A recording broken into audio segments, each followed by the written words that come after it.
Yeah. I'm saying that we can vote people in and out. Personalities, okay?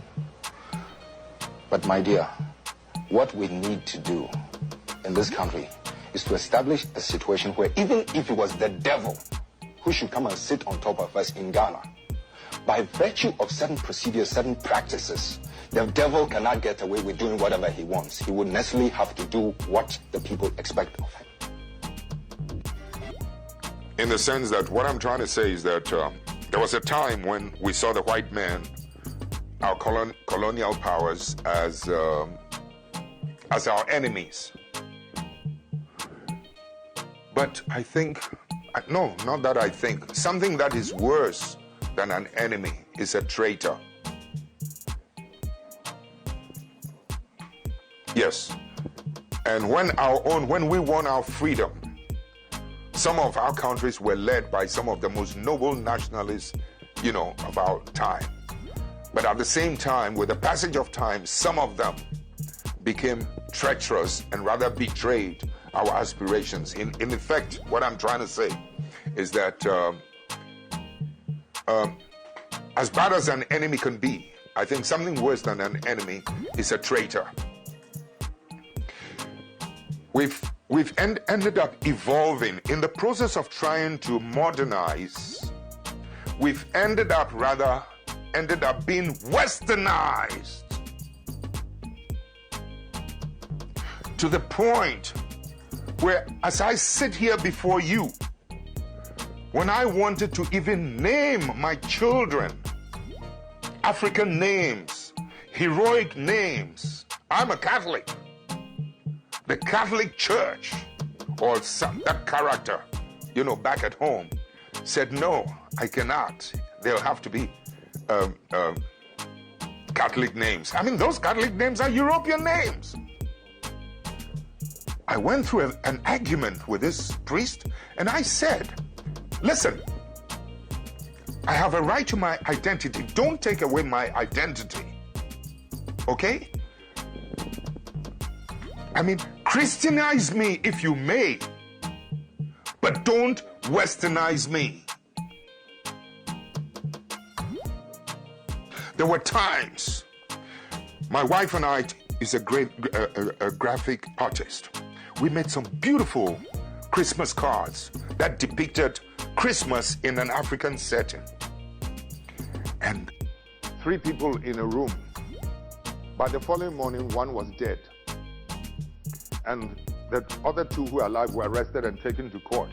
And as they were asking them, or as the court proceedings were going on, the case was beginning to find one of them guilty. And they were going to make a pronouncement on him. You know what he asked? The one who's alive, he and I, we come from the same village. We've sworn on the Bible, sworn on the Quran, sworn on the sword, and yet I'm the one being found guilty. Please, I beg the judge, etc., take us to the village we come from. We have a shrine over there, and let us go and swear on that shrine and see whether I am innocent or he is the culprit, whether I'm the murderer or he is the culprit.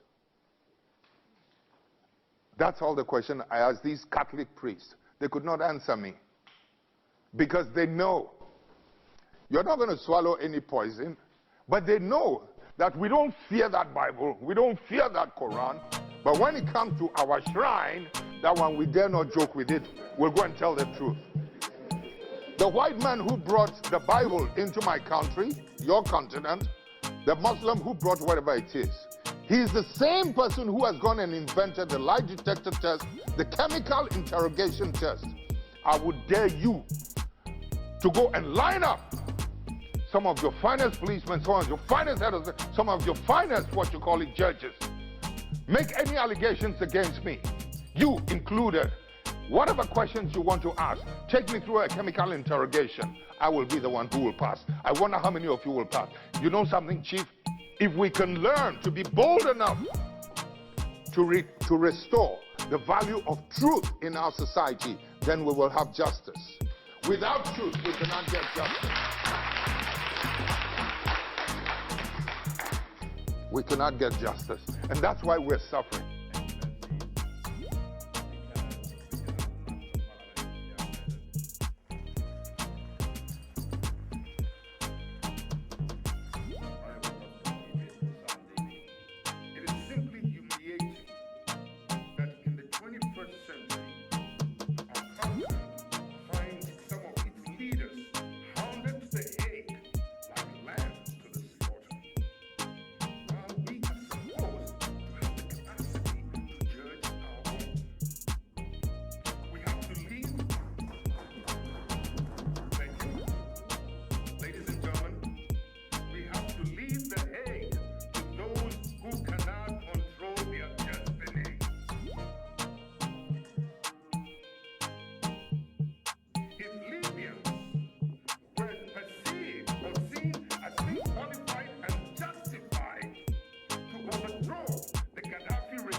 I'm announcing a policy of U.S. visa restrictions on those individuals directly responsible for any ICC investigation of U.S. personnel.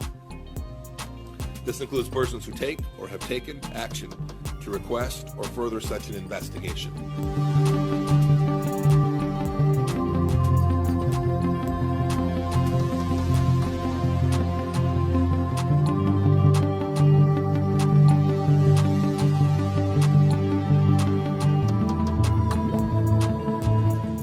These visa restrictions may also be used to deter ICC efforts to pursue allied personnel, including Israelis, without allies' consent.